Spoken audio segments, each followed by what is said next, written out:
Hello and welcome to my channel guys. तो आज हम डिस्कस करने वाले हैं एक स्टोरी जिसका नाम है I want to know why, और जो कि लिखी है शेरूर एंडरसन ने। तो सबसे पहले बता दूं कि ये स्टोरी एक 16 साल के लड़के के पॉइंट ऑफ व्यू से लिखी गई है, जो कि अपने उन दिनों की बात कर रहा है जब वो 15 साल का था, और उसके साथ जो एक इंसिडेंट हुआ है और जो अब भी उसे हैरान कर रहा है, परेशान कर रहा है, उसके बारे में वो डिस्कस करता है। So let's start this story. मैं उस बॉय के पॉइंट ऑफ व्यू से नरेशन करूँगी। तो स्टार्ट होती है स्टोरी। मैं और मेरे बेकर्स विले के दोस्त सुबह जल्दी उठे और जहाँ घोड़ों की रेस होने वाली थी उस जगह यानी सोरागाटा पहुँचने के लिए ट्रेन पकड़ने के लिए खूब दौड़े। अब घोड़ों को लेके मेरे मन में पहले से पागलपन था, मेरी हर सांस में रेसिंग थी। एक बार मेरे पिताजी से मैंने सिगरेट भी चुराई थी, क्योंकि लोग कहा करते थे कि सिगरेट जो पीते हैं वो हाइट में कम ही रहते थे, और कम हाइट वाले ही अक्सर जॉकी बनते हैं। जॉकी यानी घोड़े का ट्रेनर, हॉर्स रेसर। तो मुझे एक जॉकी बनना था, इसलिए मैं सिगरेट पीता था। अब उस दिन मैं पकड़ा भी गया था, लेकिन मेरे पिताजी ने कुछ मुझे कहा नहीं था खास। थोड़ी बहुत डांट पड़ी थी, लेकिन वो तो ठीक है। अब घोड़ों को देख के मेरे पिताजी बता भी देते थे कि इनमें से कौन जीतेगा, और हकीकत में वो जीतता भी था।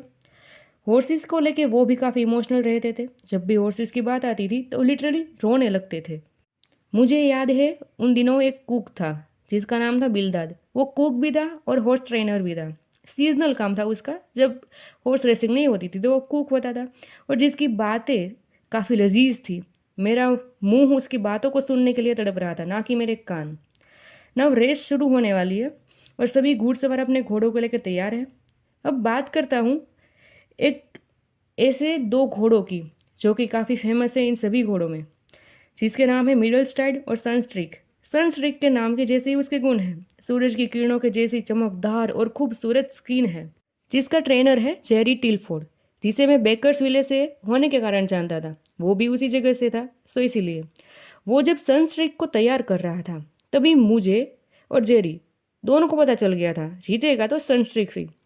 और वही हुआ जो चाहा था, और उसने वर्ल्ड रिकॉर्ड बना दिया। इवेंट हो गई ख़त्म, सब चले गए। मैं इकलौता ऐसा लड़का था जो अभी भी मौजूद था, क्योंकि मैं मिलना चाहता था। आखिरकार इतना ज़बरदस्त ट्रेनर था जेरी, सो इसीलिए मैं सोचता था कि ये दुनिया कितनी खूबसूरत होगी अगर इस दुनिया में सिर्फ मैं, जेरी और सनस्ट्रीक ही रहे। मेरी हर सांस और खून की बूंद में हॉर्स रेसिंग है, और यही लक्षण है एक हॉर्स ट्रेनर के, यही लक्षण है एक जॉकी के। मैं जेरी और उसके दोस्तों का पीछा करने लगा।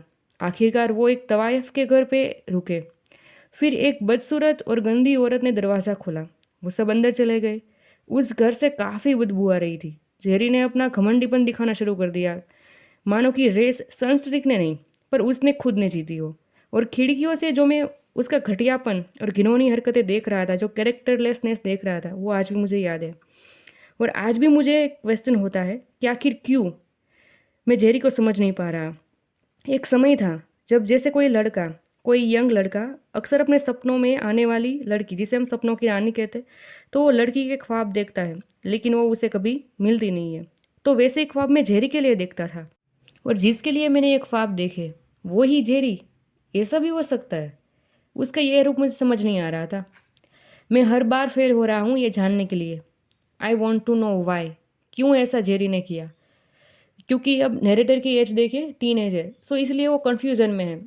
एक तरफ उसे कुछ कुछ समझ में आ भी रहा है और कुछ समझ में नहीं आ भी आ रहा है कि आखिर ऐसे इसने किया, क्योंकि जिस जेरी की इतनी इज्जत है समाज में, रिस्पेक्ट है, वही जेरी ऐसा भी कर सकता है। उसने जो एक्शंस किए हैं वो कितनी हद तक सही है, गलत है, वो सभी सोच में, ख्यालों में जो नैरेटर हैं वही डूबे रहते हैं।